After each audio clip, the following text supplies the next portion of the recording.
আমি 1 বছরের জন্য বিয়ে করতে চাই, এগ্রিমেন্ট ম্যারেজ। বেসিক্যালি আমার ফ্যামিলি একটু প্রেশার আছে, আমার বিয়ে করতে হবে। আমি বিয়েটা করতে চাই না, এই জন্য আমি নিজের মতো করে একটা বানানো বিয়ে করতে যেন ফ্যামিলি প্রেশার থেকে বাঁচা যায়। আপনারও সুবিধা আছে, আমার পত্রিকাতে এমন দেওয়া ছিল 10 লক্ষ টাকা, কিন্তু আপনার মার ট্রিটমেন্টের জন্য 25 লাখ টাকা লাগুক, 12 বেশি লাগুক, পুরো বিষয়টা আমি দেখবো।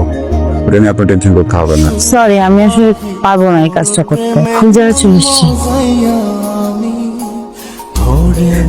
আমি মনে হয় বাঁচবো না রে মা। তোর দিন দিন অনেক কষ্ট হয়ে যাচ্ছে। আমার বিয়ে ভাবিস না মা, ডাক্তার বলেছে অপারেশন হলে সব ঠিক হয়ে যাবে। চিন্তা করুন, এত টাকা কোথায় পাবে? আল্লাহ ভরসা, সব ঠিক হয়ে যাবে মা। আমার বিপদে হবে না। আসসালামু আলাইকুম। ওয়ালাইকুম আসসালাম। আম্মা জান 3 মাসে ভাড়া আটকেছেন, এই মাস গেলে 4 মাসে ভাড়াটা দেন। আঙ্কেল আসলে দিয়ে দিব, চেষ্টা করতেছি যত তাড়াতাড়ি সম্ভব দিয়ে দেওয়ার জন্য। ঝামেলার মধ্যে আছে তো আঙ্কেল, দিয়ে দিব। দিচ্ছি বেরোতে দিচ্ছেন না, টাকাটা দেন, আমার একটু উপকার হইব। বুঝতেছি তো আঙ্কেল, মায়ের অবস্থা আসলে আমি সেটা জানি। এখন কি অবস্থা ওনার? ভালো না আঙ্কেল। আঙ্কেল আপনি চিন্তা করবেন, আমি যত তাড়াতাড়ি সম্ভব টাকার ব্যবস্থা করে দিয়ে দিচ্ছি। আঙ্কেল আগামীকাল আপনাকে কিছু টাকা ম্যানেজ করে দেবো। আচ্ছা ঠিক আছে, আমি কাল আসবো, টাকাটা দিয়ে রেখো। আমি আপনার এগ্রিমেন্টে সাইন করতে রাজি আছি, আজকেই করব। ভিওলেট, আমি অলরেডি একজনকে হায়ার করে ফেলেছি। কি বলতেছেন স্যার? স্যার প্লিজ স্যার, আমার টাকাটা অনেক দরকার স্যার। স্যার আপনি যা বলবেন আমি তাই করবো স্যার। প্লিজ স্যার, আমাকে এগ্রিমেন্ট। আপনার মার এখন কি অবস্থা? ভালো না স্যার, খুব খারাপ অবস্থা। প্রতিদিন রক্ত বমি হচ্ছে, দিন দিন অবস্থা খারাপের দিকে যাচ্ছে স্যার।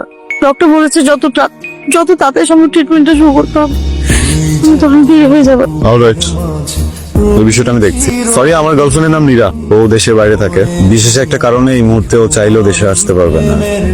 এদিকে আমার ফ্যামিলি আমাকে খুব প্রেশার দিচ্ছে আমি যেন বিয়ে করে ফেলি। সো আপনার সাথে এগ্রিমেন্টে বিয়েটা করছি এই জন্য যেন তাদেরকে একটু থামানো যায়।